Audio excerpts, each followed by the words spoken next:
Hello everyone, Marco for Hot Hardware here. Good to see you again. If you saw the NVIDIA GTC keynote, you know the company has some brand new graphics cards coming down the pipeline. I am sitting with two flagship models and I'm going to show them to you next.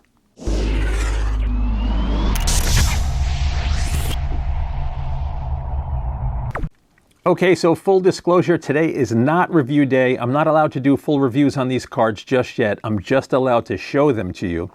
But I want to point you to a couple of articles we published at hothardware.com.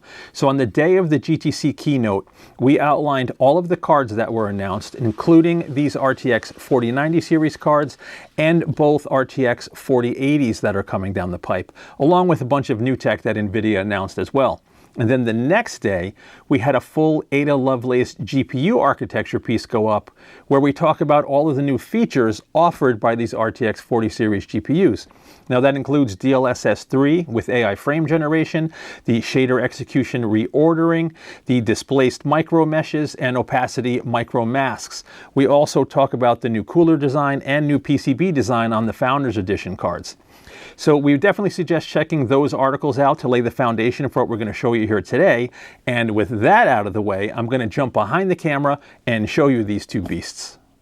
What you see on the table in front of you is the MSI Supreme Liquid X GeForce RTX 4090 and NVIDIA's own GeForce RTX 4090.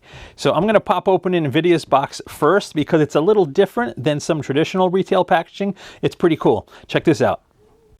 The NVIDIA GeForce RTX 4090 series box might look like any old other rectangular box, but it's actually quite different. It's actually hollow here on the sides, and there's no regular flaps. This whole lid actually comes up, and bingo, there is the card itself, and underneath the card is a little container here for the power adapter that's included. I'm going to show you that next.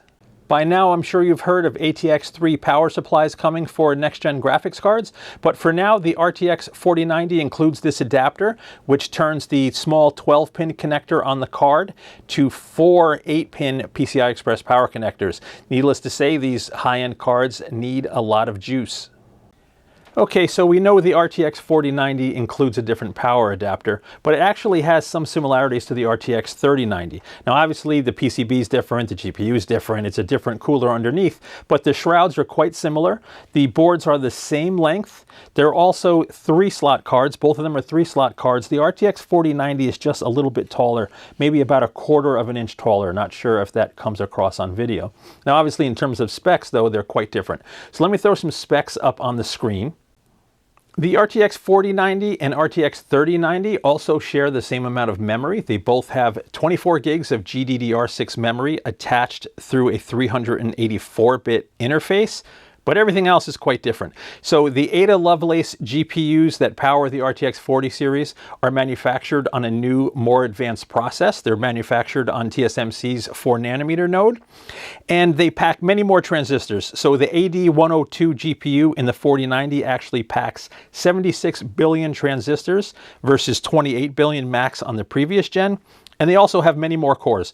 So the Ada Lovelace GPU Max has 12 GPCs, 72 TPCs, 144 streaming multiprocessors, and up to 18,432 CUDA cores. Now those are huge upgrades over the previous gen. There's also newer and more RT and Tensor cores. So there's 144 3rd-gen RT cores and 576 4th-gen Tensor cores. As for the boost clocks on the GPU, the RTX 4090 also boosts much higher. Whereas the 3090 topped out around 1.9 gigahertz, the 4090 will boost up to 2.5 gigahertz. There's also an 8th-gen media engine on board the RTX 4090 that packs dual AV1 encoders. And here's a quick tour of the actual RTX 4090 card. As you can see, it still has that pass-through design with one fan here at the front and another on the back that passes all the way through the heatsink fins. On the bottom, you can see that large fin stack there. Carries through to the top where you can also see the power connector. Not much happening here on the rear edge of the card, and on the front we have all of the inputs and venting for the cooler. You have 3 full-size display ports and a full-sized HDMI port right there. Okay, so that is a quick look at NVIDIA's RTX 4090. Let's take a look at what MSI has coming down the pipe. The MSI Supreme Liquid X GeForce RTX 4090 is a different animal altogether. So this card's actually liquid cooled and has an AIO 240mm liquid cooler pre-attached to the GPU. Although it's obviously a very different setup, the MSI card has many similarities to NVIDIA's. It's got the same outputs, uses the same 12-pin power connector, but physically it's much smaller, at least the card itself is. It's shorter and it's only 2-slot wide, but obviously you have to mount the radiator in your system somewhere as well. If you're eager to see how liquid cooling affects performance of the RTX 4090, unfortunately you're going to have to wait a little bit longer because I'm cutting things off right here. I hope you've enjoyed this quick look at the MSI Supreme Liquid X GeForce RTX 4090 and NVIDIA's own GeForce RTX 4090. Once again, I'm Marco Chiappetta for HotHardware.com. Please do us a solid and like and subscribe to the channel, and leave us a comment down below so we can get some love from that YouTube algorithm. And don't forget to hang out with us Wednesday nights at 5:30 Eastern for our 2.5 Geeks live stream, and check out HotHardware.com for all of the latest tech news and reviews. I'll catch you in the next one.